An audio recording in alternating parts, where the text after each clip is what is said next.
Jadi pergantian antara siang dan malam ini juga menimbulkan pusaran energi yang berbeda.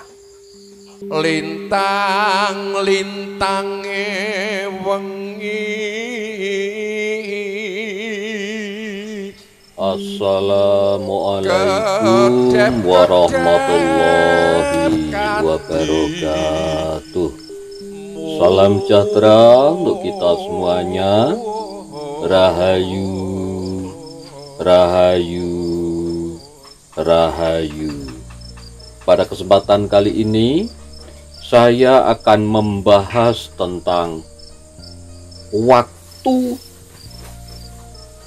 di mana makhluk halus itu bisa menampakkan dirinya atau bisa masuk ke alam manusia atau ke dunia manusia. Sebenarnya alam gaib dan alam manusia itu memang dimensinya itu sangat berbeda. Kalau makhluk gaib itu bisa dikatakan adalah sangat halus sekali materinya, sementara kalau dunia kita katakan sebagai materi yang kasar gitu saja. Jadi memang sangat kecil kemungkinannya kita sebagai manusia ini bisa berpapasan atau bisa melihat hantu secara langsung. Tetapi ada saat-saat tertentu dunia gaib itu tadi itu bisa terbuka, dan makhluk halus dari dunia gaib itu tadi bisa menampakkan dirinya dan bisa masuk ke dunia manusia. Waktu yang pertama kali di mana makhluk halus itu tadi itu bisa masuk ke dunia manusia itu biasanya adalah ketika malam hari menuju pada perubahan di siang hari. Jadi dimensi waktu malam menuju ke waktu siang. Nah, ini fajar, antara fajar.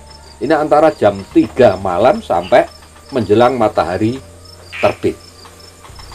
Nah, di saat-saat ini itu dimensi daripada alam gaib dengan dimensi dunia manusia ini ada pergeseran, dan ini energinya hampir sama. Jadi pergeseran energi yang begitu besar ini tadi bisa membuka daripada dunia gaib itu tadi. Makanya kebanyakan orang itu bisa melihat makhluk-makhluk gaib atau makhluk-makhluk astral itu pada jam-jam seperti itu. Nah, di saat itu juga biasanya ada makhluk gaib yang masuk ke dunia manusia. Tetapi memang antara energi daripada dunia gaib dan energi daripada dunia manusia ini memang tidak sama. Nah, yang biasanya bisa masuk ke dunia manusia, meskipun ini pintunya terbuka atau gerbang gaib ini terbuka, itu hanya makhluk-makhluk gaib yang mempunyai energi besar, yang hampir mempunyai kesamaan dengan energi di alam manusia.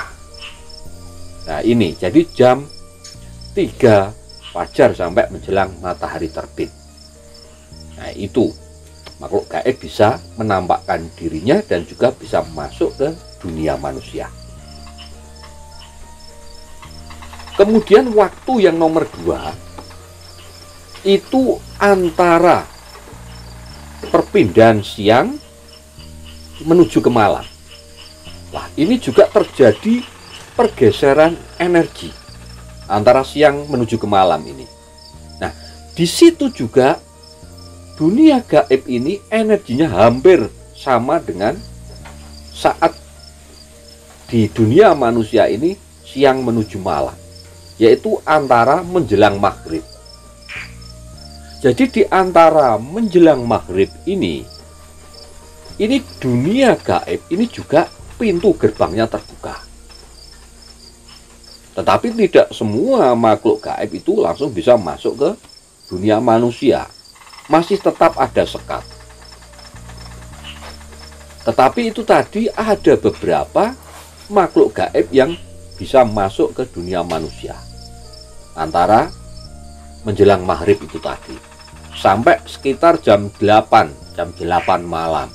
Jadi pergantian antara siang dan malam ini juga menimbulkan pusaran energi yang berbeda. Jadi energinya besar di situ. Dan saat itulah makhluk gaib itu tadi bisa menampakkan dirinya atau bisa kita lihat dengan mata telanjang. Tetapi juga orang-orang tertentu saja sebenarnya. Dan makhluk gaib itu tadi juga bisa masuk ke alam manusia. Itu menjelang maghrib sampai jam 8 malam. Makanya di Jawa simbah-simbah kita dulu, kalau mau menjelang maghrib, itu juga begitu. Kalau anak-anak kecil ya, yang masih peka sekali penglihatannya, ini yang mempunyai penglihatan tinggi, artinya mempunyai kelebihan di bidang penglihatan, terutama untuk makhluk gaib, itu jangan sampai keluar rumah kalau mau maghrib. Nah, nanti bisa diganggu oleh makhluk halus itu tadi. Kemudian ada lagi waktu di mana makhluk gaib ini bisa menampakkan dirinya, yaitu ketika makhluk gaib itu lengah. Nah, ini yang nomor 3. Jadi dari pribadi makhluk gaib sendiri yang lengah. Jadi makhluk gaib itu juga seperti manusia. Ada saatnya terjaga, ada saatnya lengah. Nah, ketika saat lengah, ini energi daripada makhluk gaib itu tadi, itu tidak terkontrol dan kadang ada yang energinya hampir sama dengan energi yang ada di alam manusia. Dan bahkan bisa berwujud badan kasar. Jadi makhluk halus itu pun bisa berwujud badan kasar. Jadi jangan salah, dan bisa dipegang. Nah, ini kalau memang energinya lemah. Dan itu tadi saat lengah sekali. Nah, lengah di sini ini karena juga ada persoalan dari pribadi makhluk gaib itu sendiri juga ada yang memang dari daya kekuatan manusia yang memang melemahkan makhluk gaib itu tadi.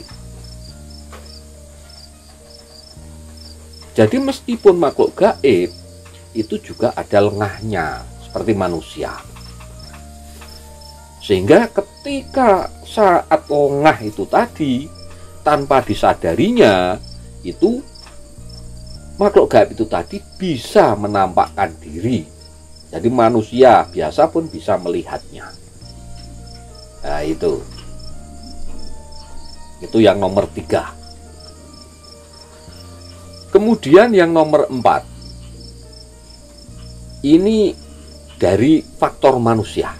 Nah, kalau dari faktor manusia, jadi makhluk gaib itu bisa terlihat oleh manusia itu ketika manusia itu mau menjelang sakaratul maut atau mau meninggal dunia.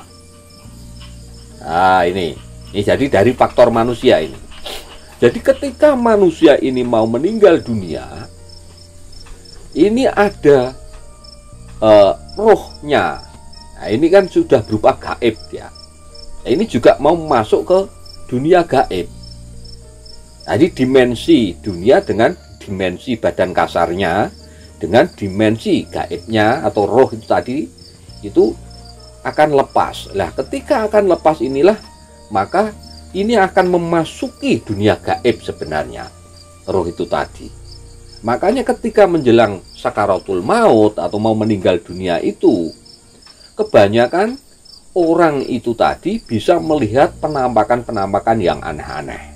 Kadang ditemui arwah daripada simbahnya atau leluhurnya dulu, atau ketemu siapa, atau ketemu malaikat. Nah, malaikat ini juga gaib, jangan salah. Jadi yang dimaksud gaib di sini ini bukan hanya jin saja, itu tidak. Genderuwo, pocong, segala macam, tidak itu saja.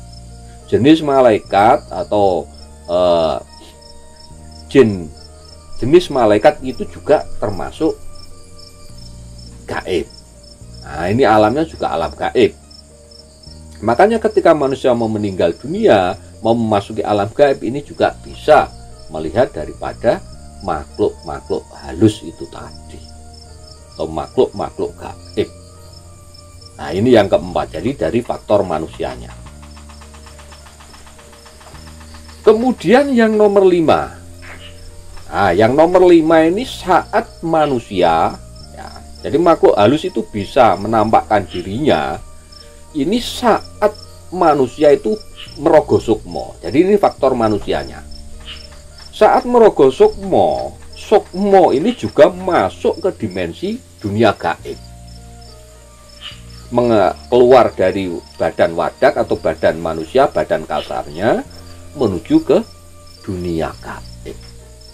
Nah, di situ sukmo manusia ini tadi itu bisa melihat wujud-wujud penampakan-penampakan daripada makhluk gaib itu tadi.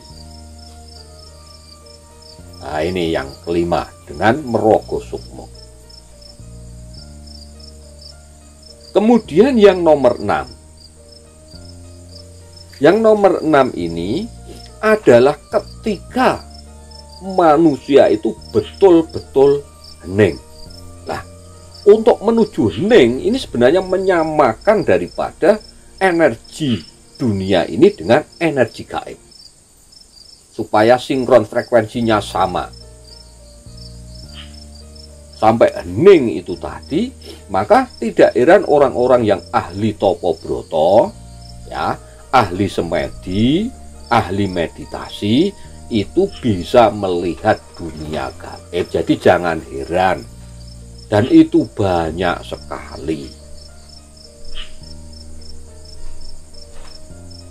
Nah, ini yang nomor 6. Jadi dengan saat hening sekali itu tadi. Nah, untuk hening itu tadi, ya, itu tadi lewat topo broto. Ada yang laku tirakat poso, ada yang dengan semedi, ada yang meditasi, ada yang tafakur, ada. Nah, saat itulah, saat titik hening itulah, maka orang tersebut pun bisa melihat makhluk gaib dan bahkan bisa menembus masuk ke dunia gaib. Atau bisa dikatakan orang-orang semacam itu pun bisa membuka pintu gerbang dunia gaib.